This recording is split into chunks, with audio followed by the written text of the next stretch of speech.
আরে কিসের German machine? Machine তো এই আর্জেন্টিনা, যারা হারার আগে হারে না, যারা মরার আগে মরে না। আমি এই বিশ্বকাপের নকআউট পর্বের ম্যাচগুলোতে আর্জেন্টিনার আগের খেলা তো এই ট্যাগলাইনটা ইউজ করেছি, কিন্তু ম্যাচের পর ম্যাচ আর্জেন্টিনা সেটা যেভাবে করে দেখাচ্ছে সেটা আসলে অবিশ্বাস্য রে ভাই। আমরা লাতিন দলগুলোর সঙ্গে শিল্প, ছন্দ, আর্জেন্টিনার খেলার সঙ্গেও সেগুলো অনেক বেশি মেলাই, কিন্তু এই যে স্টিল মেন্টালিটি, এই যে কোনোভাবেই হাল ছেড়ে না দেওয়ার যে মেন্টালিটি, সেইটা এই আর্জেন্টিনার অ্যামেজিং, যেটা আমরা নকআউট পর্বের আগের 3টা ম্যাচে যেমন দেখেছি, সেমিফাইনালও দেখলাম, ইংল্যান্ডের বিপক্ষে দেখলাম, পিছিয়ে পড়ার পর দেখলাম, এবং ইনজুরি টাইমের উইনিং গোলে দেখলাম। ইংল্যান্ড সেই 2018-র মতোই ক্রোয়েশিয়ার বিপক্ষে ম্যাচটাতে যেমন তারা লিড নেওয়ার পরও ফাইনাল খেলতে পারেনি, সেইটা বরং এক্সট্রা টাইমে গিয়ে তারা হেরে গিয়েছিল। এইবার আর এক্সট্রা টাইমে যাওয়ার প্রয়োজন পড়েনি, আর্জেন্টিনা তাদেরকে হারিয়ে দিয়েছে ওই নির্ধারিত সময়ের মধ্যেই। 85 মিনিট পর্যন্ত 1-0 গোলে লিড যে ইংল্যান্ড, সেইটা আর্জেন্টিনা পাল্টে দিয়েছে অসাধারণ 2টা মোমেন্টে, এনজো ফার্নান্ডেজের গোল এবং লাউতারো মার্টিনেজের গোল। আর 2টো গোলের উৎসকে বলেন লিওনেল মেসি। আপনি না জানলেও কোনো অসুবিধা নাই, মেসি এরকম একটা ম্যাচে তার মার্ক রেখে যাবেন না। ইংল্যান্ডের বিপক্ষে খেলাতে প্রথমবারের মতো তিনি তার ক্যারিয়ারে খেলছেন, সেইখানে তিনি তার একটা চাপ রেখে যাবেন না, এটা কি হয় নাকি? স্পেশালি সেই উইনিং গোলটার সময় তিনি যেই ক্রসটা করেছেন লাউতারো মার্টিনেজকে, ওইখানে অবশ্য মনে হয় আমি থাকলেও হেড করে গোল দিতে পারতাম। মানে এইরকম হচ্ছে গিয়ে পাতা তুলে দেওয়া, জাস্ট শুধু খাওয়ার অপেক্ষা। লাউতারো মার্টিনেজ সেইটাই শুধুমাত্র করেছেন। আর্জেন্টিনা আরও একটা ম্যাচে নকআউট পর্বে 3টা ম্যাচের মতোই, কাবো ভের্দের বিপক্ষে খেলার মতোই, মিশরের বিপক্ষে খেলার মতোই, সুইজারল্যান্ডের বিপক্ষে খেলার মতোই, এই ইংল্যান্ডের বিপক্ষেও একেবারে কোণঠাসা অবস্থায় থেকে এখন ম্যাচটা জিতে গেল, উঠে গেল ফাইনালে।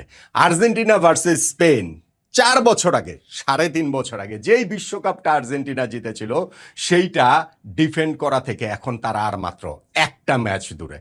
হ্যাঁ, স্পেন হারিয়েছে ফ্রান্সকে, অবশ্যই সেটা তাদের জন্য ব্যাপক কৃতিত্বের, কিন্তু এই আর্জেন্টিনা যখন ডিফেন্ডিং চ্যাম্পিয়ন, তারা যখন জানে যে বিশ্বকাপটা কিভাবে জিততে হয়, এবং তারা যখন এই হাল না ছাড়ার মানসিকতা এই ম্যাচটাতেও, এই পুরো টুর্নামেন্টেও এতবার দেখিয়েছে, তাতে করে আসলে ওইখানটাতে আর্জেন্টিনাকে কি স্পেনের চেয়ে এগিয়ে রাখবেন না? আপনি এগিয়ে রাখতে হবে না, যাক সেটা নিয়ে পরে আলোচনা সব কিছুই করবো। কিন্তু এই ম্যাচটা আর্জেন্টিনা, লিওনেল মেসি আর্জেন্টিনা, তাদের জয়যাত্রাটা অব্যাহত রয়েছে। আরও একটা বিশ্বকাপের ফাইনালে উঠে গেল আর্জেন্টিনা।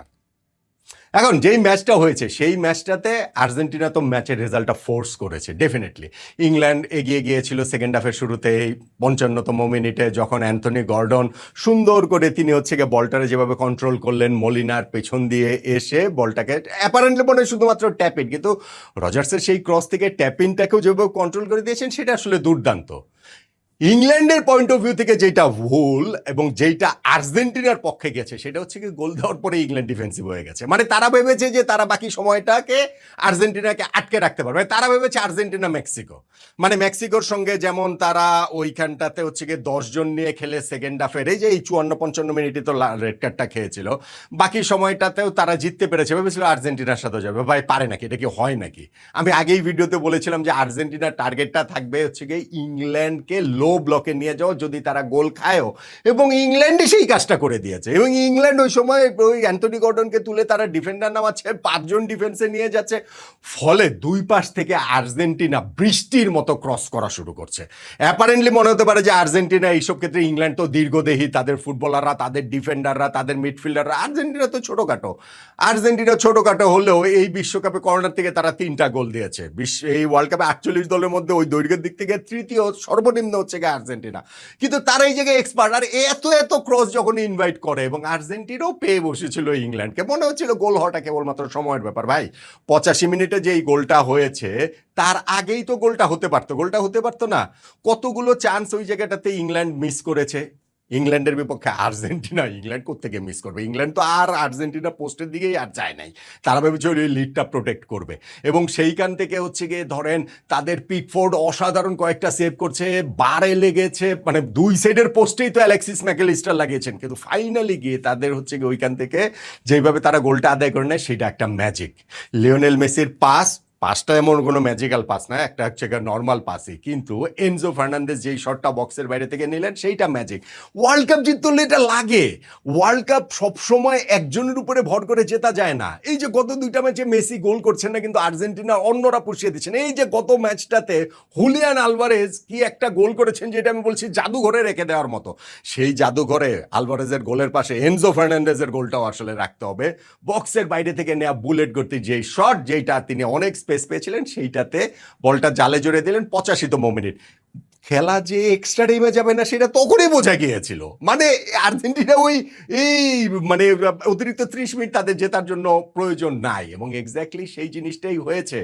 এক্স্যাক্টলি ওই সময়টা থেকেই যখন লিওনেল মেসির ওই যে ক্রসটা, এর ঠিক আগেই দেখা গিয়েছিল যে আরও একটা ইংল্যান্ড গোল খেতে খেতে বেঁচে গিয়েছে, বারে লেগে ওই যে অ্যালেক্সিস ম্যাকঅ্যালিস্টারের বারে তো না, পোস্টে লেগে, এই পাশের পোস্টে লেগে ফেরত এসেছে। কিন্তু লিওনেল মেসি যেই ক্রসটা করেছেন, ফার পোস্টে দাঁড়িয়ে থাকা লাউতারো মার্তিনেজ তিনি যেই হেডটা করলেন, যে বললাম যে হচ্ছে গিয়ে ফাঁকা জালের মধ্যেও ওইটাও গোল হওয়াটা কেবলমাত্র সময়ের ব্যাপার, সেই গোলটাই লাউতারো মার্তিনেজ করে দিয়েছেন। লাউতারো মার্তিনেজেরও কিন্তু এটা একটা প্রায়শ্চিত্তের মতো। গত বিশ্বকাপ 2022-এর আর্জেন্টিনার জয় সত্ত্বেও আপনি আর্জেন্টিনার সমর্থকদের সঙ্গে কথা বললে দেখবেন যে লাউতারো মার্তিনেজকে বকাবকি করেন, কেননা তিনি অনেক সুযোগ মিস করেছেন। গত কোপা আমেরিকা জয়ে কিন্তু এই লাউতারো হচ্ছে গিয়ে 5টা গোল করেছিলেন, সর্বোচ্চ গোলদাতা, ফাইনালের গোলদাতা, কিন্তু তাও প্রায়শ্চিত্ত হয়নি। এখন ওয়ার্ল্ড কাপের সেমিফাইনালে উইনিং গোল, 92তম মিনিটের গোল, এখন তো লাউতারো মার্টিনেজের প্রায়শ্চিত্ত হয়েছে নাকি? আমার মনে হয় হয়েছে। এবং সেইখানটাতেও আর্জেন্টিনা এই ম্যাচটাও ইংল্যান্ডকে, অবশ্যই আর্জেন্টিনা এই জায়গায় ইংল্যান্ডকে যেভাবে চেপে ধরেছিল, যেইভাবে একেবারে শ্বাসরোধ করে ফেলেছিল, যেইভাবে ক্রসের পর ক্রস করছিল, মনে হচ্ছিল যে ইংল্যান্ডই এই ক্রস দিয়ে খেলছে। এবং ইংল্যান্ড যেভাবে ভেবেছিল যে তারা এটা ডিল করতে পারবে, ইংল্যান্ড যেভাবে আর্জেন্টিনাকে মেক্সিকো ভাবে আন্ডারস্টিমেট করেছে, তাতে করে তাদের বাদ হয়ে যাওয়াটাই আসলে ঠিক আছে। যে এই ইংল্যান্ড আসলে ডিজার্ভ করে না। যতই তাদের ভালো টিম থাকুক না কেন, যতই হ্যারি কেন, জুড বেলিংহামরা থাকুক না কেন, তাদের ওই মেন্টালিটির জায়গা থেকে সেই টিপিক্যাল ইংল্যান্ড, সেই পুরনো ধাঁচের ইংল্যান্ড, সেই গোল করার পরে গোল ধরে রাখা, মানে মানে লিডটা প্রোটেক্ট করার ইংল্যান্ড, সেই ডিফেন্সে 5-7জন নামিয়ে দেওয়া ইংল্যান্ড, ভাই শেষের দিকে তোদের 6-7জন ডিফেন্ডার নামিয়ে দিয়েছে। তো এইভাবে কি একটা ফুটবল ম্যাচ জেতা যায় নাকি? মানে কখনো জেতা যায়, বেশিরভাগ সময় জিততে পারবে না। আর্জেন্টিনার মতো টিমের সাথে তো অবশ্যই না। কেননা এই আর্জেন্টিনা আসলে শিল্প এবং যন্ত্রের মিশেলে অসাধারণ একটা জিনিস তৈরি হয়েছে, এবং এইটা অপ্রতিরোধ্য। এই আর্জেন্টিনাকে ঠেকানো যায় না। এতদিন পর্যন্ত তো তাও হিসাবটা ছিল যে না, ছোটখাটো দলের সঙ্গে খেলে গেলে নকআউট পর্ব আর্জেন্টিনা পেরিয়ে গেছে, ইংল্যান্ডের সঙ্গে কি হবে? এখন তো ইংল্যান্ড বড় দলের সঙ্গে খেলেছে, এবং ইংল্যান্ডের সঙ্গেও আর্জেন্টিনা যেভাবে জিতেছে, সেটা তো আসলে বোঝা গেল যে এই আর্জেন্টিনাকে ঠেকানোটা স্পেনের পক্ষেও সহজ হবে না। সো লিওনেল মেসির হাতে আবারও বিশ্বকাপ জয়ের জন্য বিশ্ব আসলে তৈরি হয়ে থাকতে পারে, স্পেন যদি না সেই পথে বাগড়া দেয়। যেই আর্জেন্টিনাকে আজকে দেখা গেল, স্পেনও অসাধারণ ফ্রান্সের বিপক্ষে, কিন্তু যেই আর্জেন্টিনাকে দেখা গেল, তাতে আমার মনে হয় স্পেন যদি মনে করেন যে 2 গোলেও এগিয়ে থাকে, 90 মিনিটস পরেও যদি এগিয়ে থাকে, তাহলেও এই আর্জেন্টিনা হাল ছেড়ে দেবে না। কেননা এই আর্জেন্টিনা মরার আগে মরে না, এই আর্জেন্টিনা হারার আগে হারে না। লিওনেল মেসির, লিওনেল স্ক্যালোনির ম্যাজিক্যাল আর্জেন্টিনা, শিল্প এবং যন্ত্রের মিশেলে অপ্রতিরোধ্য এই আর্জেন্টিনা।